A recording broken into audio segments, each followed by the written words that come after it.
সাবেক প্রধানমন্ত্রী ও BNP chairperson Begum Khaleda Zia চিকিৎসাধীন অবস্থায় মারা গেছেন। ইন্না লিল্লাহি ওয়া ইন্না ইলাইহি রাজিউন। সাবেক প্রধানমন্ত্রী বেগম খালেদা জিয়াকে দেখতে রাজধানী বসুন্ধরা আবাসিক এলাকায় এভার কেয়ার হাসপাতালে পৌঁছেছেন বিএনপি ভারপ্রাপ্ত চেয়ারম্যান তারেক রহমান। ইন্না লিল্লাহি ওয়া ইন্না ইলাইহি রাজিউন। গায়েবী ভাবে বলে দিলাম, থাকে না যে গায়েবী জানাজা হয়, তো আমরা গায়েবী মৃত্যু সংবাদ পড়ি। আসসালামু আলাইকুম দর্শক শ্রোতা, আশা করছি সবাই ভালো আছেন। আলহামদুলিল্লাহ আমিও ভালো আছি। দর্শক শ্রোতা, বাংলাদেশে বর্তমান যে পর্যালোচনা পরিস্থিতি চলছে তা নিয়ে আপনাদের সামনে আজকে কিছু গুরুত্বপূর্ণ ভিডিও ফুটেজ নিয়ে আসলাম, যে ভিডিওটি দেখলে আপনি রীতিমতো অবাক হতে বাধ্য হয়ে যাবেন। দর্শক শ্রোতা, আজকের ভিডিওটি খুবই গুরুত্বপূর্ণ, তাই ভিডিওটি না টেনে শেষ পর্যন্ত ধৈর্য সহকারে দেখে যাবেন, তাহলে মূলত ভিডিওর আসল রহস্যগুলো বুঝতে পারবেন এবং জানতে পারবেন। তো চলেন আপনাদেরকে এক এক করে সবগুলো ভিডিও বিস্তারিত দেখাই। লিল্লাহি ওয়া ইন্না ইলাইহি রাজিউন।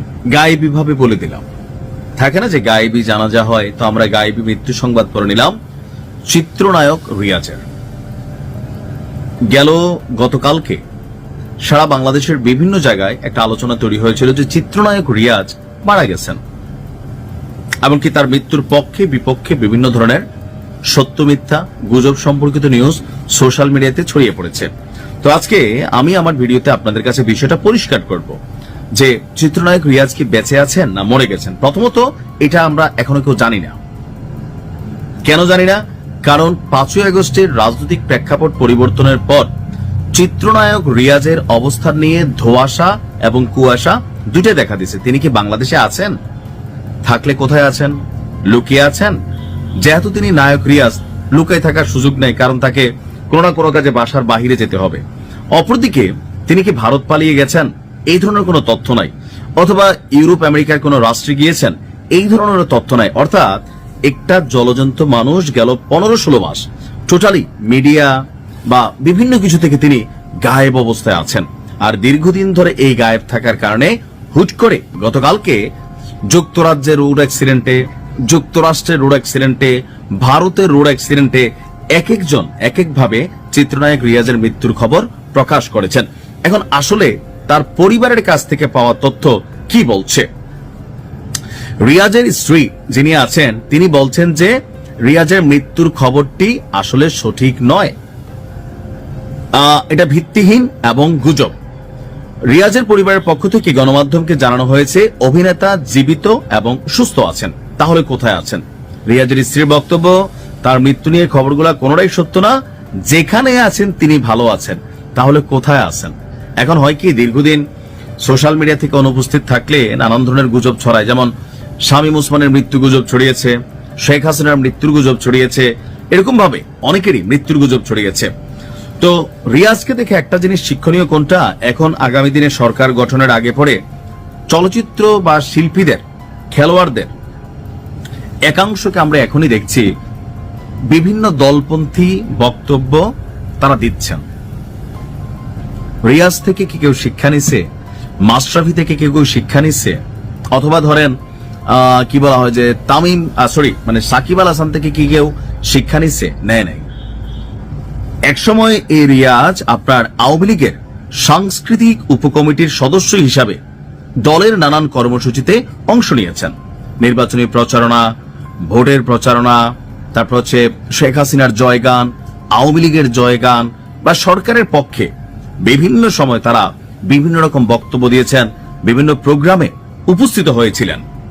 এমনকি সর্বশেষ গত জুলাই আগস্টে ছাত্র জনতার অভ্যুত্থানের সময় যেই আন্দোলন চলছিল, তো সেই আন্দোলন চলাকালীন অবস্থায়ও আপনার বিটিভি এবং এফডিসিতে অনুষ্ঠিত মানববন্ধনের অন্যতম নেতৃত্ব দিয়েছিলেন চিত্রনায়ক রিয়াজ। এছাড়া সে সময়কার আলোচিত এবং বিতর্কিত আলো আসবেই হোয়াটসঅ্যাপ গ্রুপেও তিনি বেশ সক্রিয় ভূমিকা পালন করেছিলেন। তো শেখ হাসিনার পতনের পরপর তিনি লাপাত্তা হয়ে গেছেন। এই লাপাত্তা হওয়ার পিছনে মেইন কারণ হচ্ছে রাজনীতি। তো রিয়াজের এই রাজনৈতিক পরিণতি দেখেও আমার মনে হয় না যে এখন পর্যন্ত আমাদের শিল্পীরা, চিত্রনায়করা বা নায়িকারা অথবা যারা খেলোয়াড়রা আছেন তারা কোনো কিছু শিক্ষা নিছেন। কারণ সবাই জানে, একটা ধারণা করেই রাখছে যে আগামীতে বিএনপি ক্ষমতায় আসবে, আসলে সেখান থেকে কিছু সুবিধা নিবে, কিছু অ্যাডভান্টেজ পাবে, এগুলো কি চিরদিন থাকবে? এমনিতে আপনাদেরকে মানুষ ভালোবাসে, সরকার প্রেক্ষাপট পরিবর্তন হলে আপনাদেরকে আবার দৌড়ের উপর থাকতে হবে, লাভটা কি? কিছু কিছু অঙ্গনে আমার মনে হয় যে রাজনৈতিক অবস্থান দরকারই নাই, আপনাদেরকে মানুষ এমনিই ভালোবাসে, আপনারা জনগণের হয়ে থাকেন। কি করবেন রাজনীতি করে? পয়সাই তো কামাবেন, তাই না? কিন্তু দেখেন রিয়াজের আজকে কি পরিণতি। অসুস্থ মা ও সাবেক প্রধানমন্ত্রী বেগম খালেদা জিয়াকে দেখতে রাজধানীর বসুন্ধরা আবাসিক এলাকায় এভার কেয়ার হাসপাতালে পৌঁছেছেন বিএনপির ভারপ্রাপ্ত চেয়ারম্যান তারেক রহমান। বিকেল 5:50 তিনি হাসপাতাল চত্বরে প্রবেশ করেন। এর আগে 5:10 এভার কেয়ার হাসপাতালে পৌঁছান তারেক রহমানের সহধর্মিণী জুবায়েদা রহমান ও মেয়ে জায়মা রহমান। হাসপাতালে প্রবেশের সময় তারেক রহমানের সঙ্গে ছিলেন বিএনপি স্থায়ী কমিটির সদস্য আমির খসরু মাহমুদ চৌধুরী, সালাউদ্দিন আহমেদ ও ডাক্তার জাহিদ হোসেন সহ দলের শীর্ষ নেতারা। তারেক রহমানের আগমনকে কেন্দ্র করে এভার কেয়ার হাসপাতাল এলাকায় নিরাপত্তা ব্যবস্থা জোরদার করা হয়েছে। 17 বছর পর লন্ডন থেকে দেশে ফিরে পূর্বাচলে 300 ফিট এলাকায় আয়োজিত গণসংবর্ধনা অনুষ্ঠানে যোগ দেন তারেক রহমান। বিকেল 4:30টার দিকে তিনি হাসপাতালের পথে যাত্রা করেন। গত 23 নভেম্বর থেকে এভার কেয়ার হাসপাতালে ভর্তি আছেন সাবেক প্রধানমন্ত্রী বেগম খালেদা জিয়া। 27 নভেম্বর তাঁর অবস্থা সংকটাপন্ন হলে ক্রিটিক্যাল কেয়ার ইউনিটে নেওয়া হয় তাঁকে। এভার কেয়ার থেকে তারেক রহমান যাবেন গুলশান এভিনিউয়ের 196 নম্বর বাড়িতে। সেখানে পরিবার নিয়ে থাকবেন তিনি। এর পাশেই ফিরোজা নামের বাড়িটি তার মা খালেদা জিয়ার আবাসস্থল। খালেদা জিয়াকে দেখতে রাজধানীর বসুন্ধরায় এভার কেয়ার হাসপাতালে গেছেন তারেক রহমান। সেখানে রয়েছেন সহকর্মী তাশরিক সঞ্চয়। আমরা সরাসরি চলে যাচ্ছি তার কাছে। তাশরিক, হাসপাতালে কখন পৌঁছেছেন তারেক রহমান আর সেখানকার পরিস্থিতি এখন কেমন দেখছেন? তাসিনা, শুভ সন্ধ্যা আপনাকে, সেই সাথে দর্শকদেরও শুভ সন্ধ্যা জানিয়ে এই মুহূর্তে সরাসরি সম্প্রচার শুরু করতে চাই। দর্শকরা এসিটিভির মাধ্যমেই জেনেছেন যে কিছুক্ষণ আগে, অর্থাৎ এখন থেকে শুরু করে মিনিট 30 আগেই কিন্তু বিএনপির ভারপ্রাপ্ত চেয়ারম্যান তারেক রহমান তিনি এভার কেয়ার হাসপাতালে পৌঁছেছেন। তার গাড়িবহর এসে হাসপাতাল থেকে বেশ খানিকটা দূরে থেমেছেন এবং সেখান থেকে নেমে এসে তিনি হাসপাতালে প্রবেশ করেছেন মায়ের খোঁজ খবর নেওয়ার জন্য, এবং সেখান থেকে তার বাসভবনে ফেরার কথা রয়েছে। এই যে সময়টা, এই সময় আমরা খেয়াল করেছি যে তিনি যখন বিমানবন্দরে নেমেছেন, এরপরে সবুজ ছুঁয়েছেন, মাটি স্পর্শ করেছেন, এরপর তার জন্য বিলাসবহুল যে বুলেট প্রুফ গাড়ি সেটি রেখে সে বাসে করে তার গাড়িবহর রওনা করেছেন এবং তারপর সমাবেশস্থলে পৌঁছেছেন। সেখানে তার জন্য যে বিশেষ যে চেয়ার রাখা হয়েছে সেটি ব্যবহার না করে তিনি কিন্তু একটি সাধারণ চেয়ার ব্যবহার করেছেন।